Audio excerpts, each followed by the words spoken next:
Akhirnya dokter veto maternal aku mendiagnosis kalau janin aku IUGR asimetris. Kemarin untuk biaya veto maternal di RS Hermina Pasteur Bandung itu kisaran. Nah, untuk terapinya sendiri dari dokter veto maternal ke aku itu adalah untuk stop vitamin penambah berat badan janin itu. Hai moms, welcome back to my channel. Balik lagi sama aku Vera Cynthia di konten Sharing is Caring.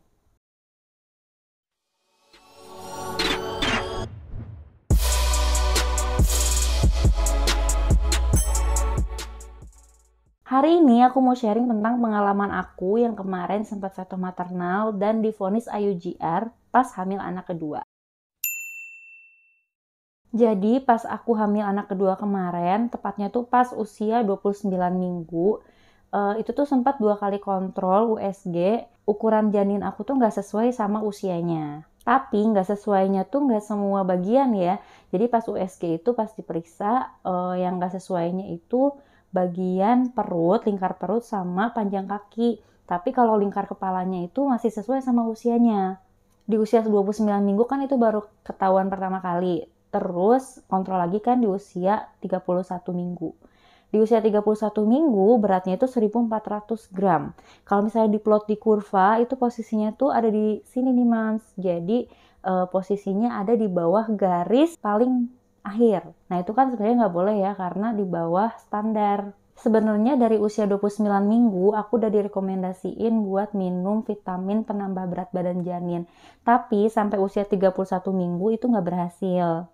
Akhirnya di usia 31 minggu dokter obgyn aku merekomendasikan aku atau merujuk aku buat ke dokter veto maternal. Dokter veto maternal itu sebenarnya dokter obgyn ya, tapi beliau itu adalah dokter obgyn yang subspesialis veto maternal gitu. Dokter veto maternal sendiri itu menangani kehamilan yang beresiko tinggi, komplikasi kehamilan dan persalinan, serta gangguan pertumbuhan janin. Terus dokter subspesialis ini juga membantu mendiagnosis adanya masalah dalam perkembangan janin, mengobati masalah ibu sebelum dan selama kehamilan, serta komplikasi setelah kehamilan. Nah, pertama kali aku dirujuk atau direkomendasiin ke dokter veto maternal itu sempat kaget ya, sama stres juga karena sempat tahu sekilas tentang veto maternal. Yang aku tahu tuh kalau dokter veto itu buat menganalisa janin itu ada kelainan atau enggak. Dan aku takut banget kalau misalnya janin aku ada kelainan gitu. Setelah dirujuk ke veto maternal, aku sempat cari-cari info dulu nih tentang veto maternal ya. Nah, setelah aku cari-cari info, sebenarnya lebih bersifat ke screening ya, buat lihat di kehamilan kita tuh ada masalah pertumbuhan janin atau enggak, ada masalah kelainan atau enggak, dan masalah lain-lainnya lah kayak gitu. Dari situ itu nguatin aku sama suami juga ya, karena sebenarnya kan sifatnya screening gitu, jadi belum tentu ada masalah juga, jadi kita tetap harus optimis kalau misalnya janin aku tuh sehat.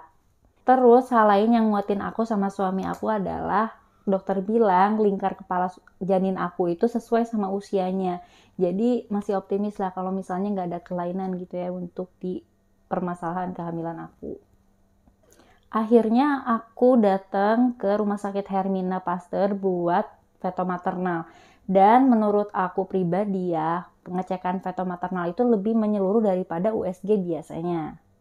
Nah, untuk USG veto maternal itu USG-nya sama ya kayak USG 2 dimensi, 3 dimensi, atau 4 dimensi. Jadi USG-nya lewat bawah perut. Nah, cuman USG-nya itu lebih menyeluruh kan. Jadi bisa dilihat sampai kayak ada cairan di jantung atau enggak, kelainan di jantung atau enggak, di bagian otak. Pokoknya organ bagian dalamnya itu dicek gitu pada saat USG veto maternal.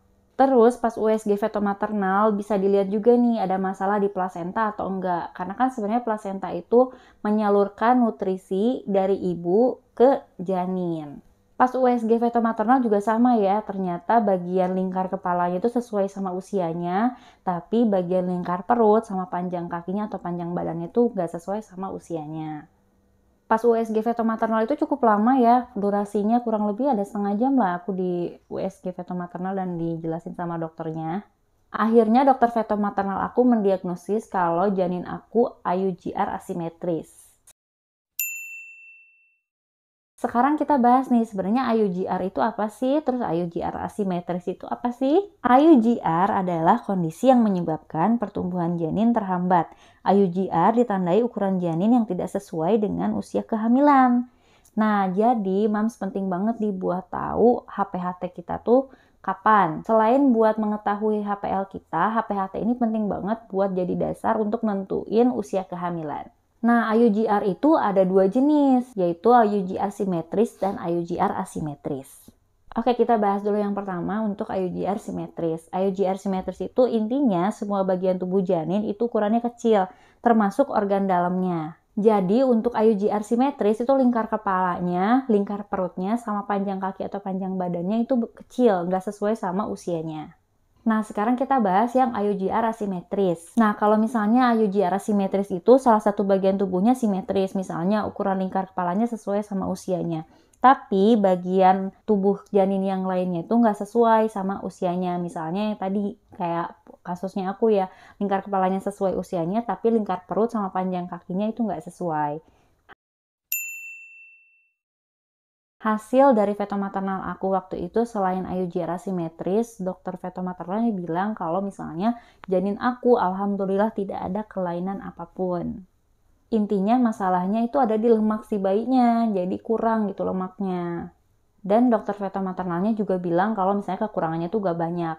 Di usia aku yang 31 minggu masih bisa banget dikejar sampai usia 37 minggu. Dan setelah aku konsul sama dokter fetomaternal, baru ketahuan nih sebab utamanya kenapa perkembangan dari janin aku ini terhambat. Ternyata itu tuh karena dosis kalsium yang aku konsumsi per harinya itu kurang dari kebutuhan.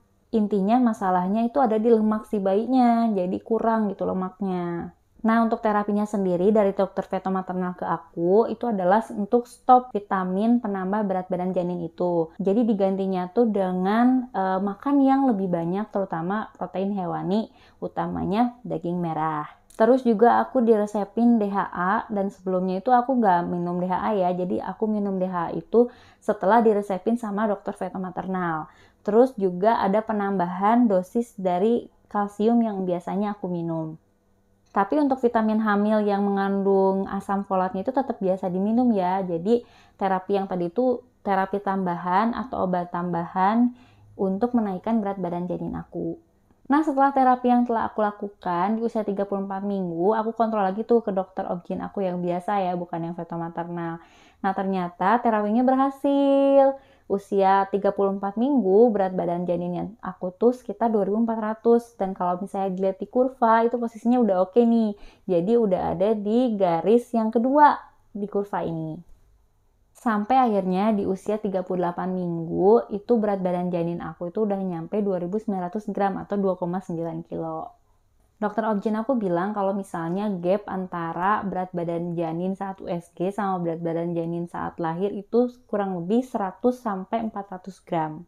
Jadi kalau misalnya aku lahir di 38 minggu dan gapnya itu 400 gram, masih oke nih, berarti 2.500 kan berat badan janinnya masih tergolong ke berat badan janin yang cukup. Sampai akhirnya ternyata anak aku lahir di 38 minggu lebih 3 hari. Dan berat badan janinnya itu 2.700 gram. Alhamdulillah ya, aku bersyukur banget karena anak aku lahir dengan berat badan yang cukup ya. Karena pada saat didiagnosis IUGR itu aku sempat takut banget kalau misalnya anak aku lahir dengan BBLR atau berat badan lahir rendah. Dikatakan berat badan lahir yang cukup itu dari rentan 2.500 gram sampai 4.000 gram atau dari 2,5 kilo sampai 4 kilo. Nah, sekarang baby aku itu udah usia 1 bulan dan ternyata di usia 1 bulan ini dia udah naik 1,1 kilo. Nah, kalau dilihat dari usia 0 sampai 3 bulan, bayi itu kenaikannya minimal banget 750 gram ya. Alhamdulillah walaupun sempat ngalamin IUGR asimetris, ternyata baby aku sekarang bisa pertumbuhannya baik sesuai dengan usianya. Jadi kalau moms di rumah di masa kehamilan ada masalah, mendingan cepat-cepat konsul ke dokter obgyn supaya masalahnya itu bisa cepat-cepat diatasin ya. Oh iya, aku juga mau info tentang harga fetomaternal di RS Hermina Pasteur Bandung ya. Nah, kemarin untuk biaya veto maternal di RS Hermina Pasteur Bandung itu kisaran Rp1.500.000 ya. Itu hanya untuk jasa dokter dan USG veto maternalnya aja, belum termasuk resep obatnya. Sebenarnya lumayan mahal ya kalau misalnya kita bandingin sama USG 2 dimensi, 3 dimensi, atau 4 dimensi yang biasanya. Tapi menurut aku worth it banget sih buat dapat pemeriksaan yang lebih menyeluruh. Terus juga kita bisa screening apakah ada kelainan atau masalah dalam kehamilan kita atau enggak. Dari awal kehamilan sampai anakku lahir, itu sebenarnya aku rutin ya buat kontrol ke dokter obgyn buat USG. Tapi terjadi masalah itu baru ketahuan di usia 29 minggu sampai 31 minggu. Jadi pesan dari aku, USG itu penting banget gitu sifatnya buat lihat ada masalah atau enggak di dalam kehamilan kita. Terutama untuk melihat pertumbuhan janinnya sesuai atau enggak dari usianya. Idealnya itu kan kalau misalnya untuk pemeriksaan USG, dari mulai trimester 1 sampai usia 32 minggu, itu kan 1 bulan sekali tuh. Terus kalau misalnya udah masuk ke 32 minggu sampai 36 minggu, itu biasanya 2 minggu sekali. Dan dari usia 36 mulai dari seminggu sekali. Dan untuk USG veto maternal ini nggak harus di TM3 aja ya dilakukannya, tapi bisa juga dari trimester 1 atau trimester 2. Terus juga nggak harus dirujuk sama dokter obgyn, bisa juga nih kalau misalnya kita mau screening ke veto maternal, kita bisa bilang langsung nih ke dokter obgynnya atau langsung ke dokter obgyn veto maternalnya langsung gitu. Dan pesan aku kalau misalnya moms di rumah sempet dirujuk ke veto maternal, itu jangan panik dulu ya, karena ingat kalau misalnya dirujuk ke veto maternal itu sifatnya screening. Screening itu kan belum tentu ada masalah ya, justru screening itu buat mengetahui apakah ada masalah atau enggak dalam kehamilan moms. Oke moms, segitu dulu sharing aku kali ini. Mudah-mudahan bermanfaat buat moms semuanya di rumah. Sehat selalu, semoga lancar sampai persalinannya ya. Sampai jumpa di video selanjutnya. Dadah!